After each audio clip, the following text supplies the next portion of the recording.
RSS ವಿರುದ್ಧ ಸರ್ಕಾರಕ್ಕೆ ಪತ್ರ ಬರೆದು ಆರ್ಎಸ್ಎಸ್ ವಿರುದ್ಧ ಸಮರ ಸಾರಿದಂತಹ ಸಚಿವ ಪ್ರಿಯಾಂಕ್ ಖರ್ಗೆ ಅವರು ಮತ್ತೊಮ್ಮೆ ಆರ್ಎಸ್ಎಸ್ ವಿರುದ್ಧ ಮೇಲುಗೈ ಸಾಧಿಸಿದಂತೆ ಕಾಣಿಸ್ತಾ ಇದೆ. ತಮ್ಮ ಸ್ವಕ್ಷೇತ್ರದಲ್ಲಿ ಆರ್ಎಸ್ಎಸ್ ಶಕ್ತಿ ಪ್ರದರ್ಶನಕ್ಕೆ ಮುಂದಾಗ್ತಾ ಇತ್ತು. ತಹಶೀಲ್ದಾರ್ ಮೂಲಕ ಅದಕ್ಕೆ ಲಗಾಮ್ ಹಾಕಿಸುವಂತಹ ಕೆಲಸದಲ್ಲಿ ಪ್ರಿಯಾಂಕ್ ಖರ್ಗೆ ಸಕ್ಸಸ್ ಆಗಿದ್ದಾರೆ. ಪ್ರಿಯಾಂಕ್ ಖರ್ಗೆ ವರ್ಸಸ್ ಆರ್ಎಸ್ಎಸ್ ಸಂಘರ್ಷ ಈ ಮೂಲಕ ತಾರಕಕ್ಕೇರ್ತಾ ಇದೆ. ಸಚಿವ ಖರ್ಗೆ ತವರು ಕ್ಷೇತ್ರದಲ್ಲಿ ಆರ್ಎಸ್ಎಸ್ಗೆ ಲಗಾಮು. ಕಲಬುರಗಿಯ ಚಿತ್ತಾಪುರದಲ್ಲಿ ಇವತ್ತು ಆರ್ಎಸ್ಎಸ್ ಪಥಸಂಚಲನವನ್ನು ಹಮ್ಮಿಕೊಂಡಿತ್ತು. ಆರ್ಎಸ್ಎಸ್ನ ಈ ಪಥಸಂಚಲನಕ್ಕೆ ಅನುಮತಿಯನ್ನ ತಹಶೀಲ್ದಾರ್ ನಾಗಯ್ಯ ಕೊಟ್ಟಿಲ್ಲ. ಅನುಮತಿಯನ್ನ ನಿರಾಕರಿಸಿ ಆದೇಶವನ್ನ ಹೊರಡಿಸಿದ್ದಾರೆ ಚಿತ್ತಾಪುರದ ದಂಡಾಧಿಕಾರಿ. ಕಾನೂನು ಹೋರಾಟಕ್ಕೆ ಸಜ್ಜಾಗಿದ್ದಾರೆ ಆರ್ಎಸ್ಎಸ್ನ ಕಾರ್ಯಕರ್ತರು. ಅಲ್ಲಿಗೆ ಇವತ್ತು ಕಲಬುರಗಿಯ ಚಿತ್ತಾಪುರದಲ್ಲಿ ಪ್ರಿಯಾಂಕ್ ಖರ್ಗೆ ಅವರ ಸ್ವಕ್ಷೇತ್ರದಲ್ಲಿ ಆರ್ಎಸ್ಎಸ್ನ ಪಥಸಂಚಲನ ನಡೆಯಲ್ಲ ಅನ್ನೋದು ಕನ್ಫರ್ಮ್ ಆಗ್ತಾ ಇದೆ.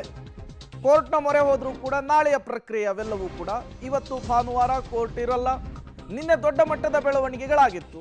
ಏಕಾಏಕಿಯಾಗಿ ಫ್ಲೆಕ್ಸು, ಭಗವಾನ್ ಧ್ವಜಗಳು, ಬ್ಯಾನರ್ಸ್ಗಳನ್ನು ತೆರವುಗೊಳಿಸುವಂತಹ ಕೆಲಸ ಆಗಿತ್ತು. ಕಾರಣ ಪರ್ಮಿಷನ್ ಅನ್ನು ತೆಗೆದುಕೊಂಡಿಲ್ಲ ಅಂಥೇಳಿ. ಮತ್ತೊಂದು ಕಡೆ ಪ್ರಿಯಾಂಕ್ ಖರ್ಗೆ ಅವರು ಅನುಮತಿ ಕೊಟ್ಟರೆ ಮಾಡಿಕೊಳ್ಳಿ, ನಮಗೇನು ತೊಂದರೆ ಇಲ್ಲ ಅನ್ನುವಂತಹ ಮಾತನಾಡಿದ್ರು. ಬಟ್ ಈಗ ತಹಶೀಲ್ದಾರ್ ಮೂಲಕ ಪ್ರಿಯಾಂಕ್ ಖರ್ಗೆ ಅವರು ಆರ್ಎಸ್ಎಸ್ನ ಪಥಸಂಚಲನಕ್ಕೆ ಲಗಾಮ್ ಹಾಕಿರುವುದು ಸ್ಪಷ್ಟವಾಗ್ತಾ ಇದೆ. ಈ ಮೂಲಕ ಮತ್ತೊಮ್ಮೆ ಆರ್ಎಸ್ಎಸ್ ವಿರುದ್ಧ ತೊಡೆಯನ್ನ ತಟ್ಟಿದ್ದಾರೆ ಪ್ರಿಯಾಂಕ್ ಖರ್ಗೆ ಅವರು. ನಿನ್ನೆ ಕಾರಣವನ್ನ ಕೇಳಿದ್ರು. ಚಿತ್ತಾಪುರದ ದಂಡಾಧಿಕಾರಿಗಳು ತಹಶೀಲ್ದಾರ್ ಅವರು ಯಾಕಾಗಿ ಪಥಸಂಚಲನವನ್ನ ಮಾಡಬೇಕು ಅಂಥೇಳಿ ಒಂದಿಷ್ಟು ಪ್ರಶ್ನೆಗಳಿಗೆ ಉತ್ತರವನ್ನು ಕೊಡೋದಕ್ಕೆ ಹೇಳಿದ್ರು. ಡಾಕ್ಯುಮೆಂಟ್ಸ್ ಅನ್ನು ಸಬ್ಮಿಟ್ ಮಾಡೋಕೆ ಹೇಳಿದ್ರು. ಸಂಜೆ ಆರ್ಎಸ್ಎಸ್ನ ಕಾರ್ಯಕರ್ತರು, ಮುಖಂಡರು ಸಬ್ಮಿಟ್ ಮಾಡೋದಕ್ಕೆ ಬಂದಿದ್ರೆ ತಹಶೀಲ್ದಾರ್ ಕಚೇರಿಯಲ್ಲಿ ಇರಲಿಲ್ಲ. ಇವತ್ತು ಅವರು ನೋಟಿಸನ್ನು ಹೊರಡಿಸಿದ್ದಾರೆ. ನೀವು ಕೊಟ್ಟಂತಹ ಉತ್ತರ ಸಮರ್ಪಕವಾಗಿಲ್ಲ, ಹಾಗಾಗಿ ಪಥಸಂಚಲನಕ್ಕೆ ಅವಕಾಶವನ್ನು ಕೊಡೋದಿಲ್ಲ ಅಂಥೇಳಿ. ಅಲ್ಲಿಗೆ ಪ್ರಿಯಾಂಕ್ ಖರ್ಗೆ ಅವರು ಅಂದುಕೊಂಡಂತೆ ಅವರ ಕ್ಷೇತ್ರದಲ್ಲಿ ಆರ್ಎಸ್ಎಸ್ನ ಪಥಸಂಚಲನಕ್ಕೆ ಅವಕಾಶವನ್ನು ಕೊಟ್ಟಿಲ್ಲ. ಈ ಹಿಂದೆ ಸರ್ಕಾರಕ್ಕೆ ಪತ್ರ ಬರೆದಿದ್ರು. ಆರ್ಎಸ್ಎಸ್ಗೆ ರಾಜ್ಯದಲ್ಲಿ ಲಗಾಮ್ ಹಾಕಬೇಕು ಅನ್ನುವಂತಹ ಕೆಲಸ ಆಗಬೇಕು ಅಂತ ಹೇಳಿ ಮನವಿ ಮಾಡಿಕೊಂಡಿದ್ರು.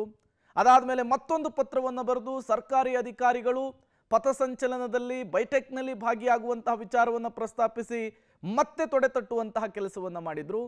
ಈ ಮೂಲಕ ಆರ್ಎಸ್ಎಸ್ ವಿರುದ್ಧ ಸಮರವನ್ನು ಸಾರಿದಂತಹ ಪ್ರಿಯಾಂಕ್ ಖರ್ಗೆ ಅವರಿಗೆ ಟಕ್ಕರ್ ಕೊಡೋದಕ್ಕೆ ಇವತ್ತು ಪಥಸಂಚಲನದ ಮೂಲಕ ಶಕ್ತಿ ಪ್ರದರ್ಶನಕ್ಕೆ ಆರ್ಎಸ್ಎಸ್ ಮುಂದಾಗಿತ್ತು. ಬಟ್ ಅದನ್ನು ತಹಶೀಲ್ದಾರ್ ಮೂಲಕ ಲಗಾಮ್ ಹಾಕುವಂತಹ ಕೆಲಸವನ್ನ ಈಗ ಪ್ರಿಯಾಂಕ್ ಖರ್ಗೆ ಅವರು ಮಾಡೋದ್ರಲ್ಲಿ ಸಕ್ಸಸ್ ಆಗಿದ್ದಾರೆ ಅನ್ನೋದು ಗೊತ್ತಾಗ್ತಾ ಇದೆ. ಹಾಗಾದ್ರೆ ಆರ್ಎಸ್ಎಸ್ ಕಾರ್ಯಕರ್ತರ ಮುಂದಿನ ನಡೆ ಅನ್ನೋದು ಈಗಿರುವಂತಹ ಪ್ರಶ್ನೆ. ಹೊಸ ಸುತ್ತೋಲೆಯನ್ನ ಮುಂದಿಟ್ಟು ಆರ್ಎಸ್ಎಸ್ ಕಾರ್ಯಕ್ರಮಕ್ಕೆ ಬ್ರೇಕ್. ತಹಶೀಲ್ದಾರ್ ನಾಗಯ್ಯ ಕೇಳಿರುವ 12 ಪ್ರಶ್ನೆಗಳಿಗೂ ಆಯೋಜಕರು ಉತ್ತರ ಕೊಟ್ಟಿದ್ರು. ಆಯೋಜಕರ ಉತ್ತರ ಸಮರ್ಪಕವಾಗಿಲ್ಲ ಅಂತೇಳಿ ತಹಶೀಲ್ದಾರ್ ಅನುಮತಿಯನ್ನು ನಿರಾಕರಿಸಿದ್ದಾರೆ.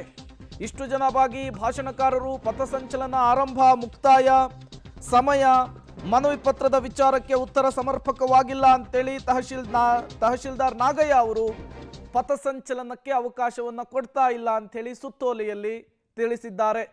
ಅಲ್ಲಿಗೆ ಇವತ್ತು ಆರ್ಎಸ್ಎಸ್ ಏನು ಪಥಸಂಚಲನ ಮಾಡಬೇಕು, ಆರ್ಎಸ್ಎಸ್ ವಿರುದ್ಧ ಸಮರ ಸಾರಿರುವಂತಹ ಪ್ರಿಯಾಂಕ್ ಖರ್ಗೆ ಅವರಿಗೆ ಟಕ್ಕರ್ ಕೊಡಬೇಕು, ಆರ್ಎಸ್ಎಸ್ನ ಶಕ್ತಿ ಪ್ರದರ್ಶನ ಮಾಡಬೇಕು ಅಂಥೇಳಿ ಏನು ನಿರ್ಧರಿಸಿದ್ರು ಇವತ್ತು ನಡೆಯಲ್ಲ ಅನ್ನೋದು ಗೊತ್ತಾಗ್ತಾ ಇದೆ. ಯಾಕೆಂದರೆ ಈಗಾಗಲೇ ಸರ್ಕಾರವೇ ಹೇಳಿದೆ, ಯಾವುದೇ ಪಥಸಂಚಲನ ಸರ್ಕಾರಿ ಜಾಗದಲ್ಲಿ ಕಾರ್ಯಕ್ರಮ ಮಾಡಬೇಕು ಅಂದರೆ ಪರ್ಮಿಷನ್ ಕಂಪಲ್ಸರಿ ಅಂಥೇಳಿ. ಪರ್ಮಿಷನ್ ಅನ್ನು ಕೇಳಿ ತಾಲೂಕಿನ ದಂಡಾಧಿಕಾರಿಗಳ ಮೊರೆ ಹೋಗಿದ್ರು ಕಾರ್ಯಕ್ರಮದ ಆಯೋಜಕರು. ಬಟ್ ಈಗ ಅದನ್ನು ಸಾರಾಸಗಟಾಗಿ ತಳ್ಳಿ ಹಾಕಿದ್ದಾರೆ ತಾಲೂಕಿನ ದಂಡಾಧಿಕಾರಿಗಳಾದಂತಹ ನಾಗಯ್ಯ ಅವರು. ಈ ಮೂಲಕ ಆರ್ಎಸ್ಎಸ್ ವಿರುದ್ಧ ಸಮರ ಸಾರಿರುವಂತಹ ಪ್ರಿಯಾಂಕ್ ಖರ್ಗೆ ಅವರು ತಮ್ಮ ಕ್ಷೇತ್ರದಲ್ಲಿ ಆರ್ಎಸ್ಎಸ್ನ ಪಥಸಂಚಲನಕ್ಕೆ ಅವಕಾಶವನ್ನು ಕೊಡಿಸದೇ ಇರುವಂತಹ ನಿಟ್ಟಿನಲ್ಲಿ ಸಕ್ಸಸ್ ಆಗಿದ್ದಾರೆ.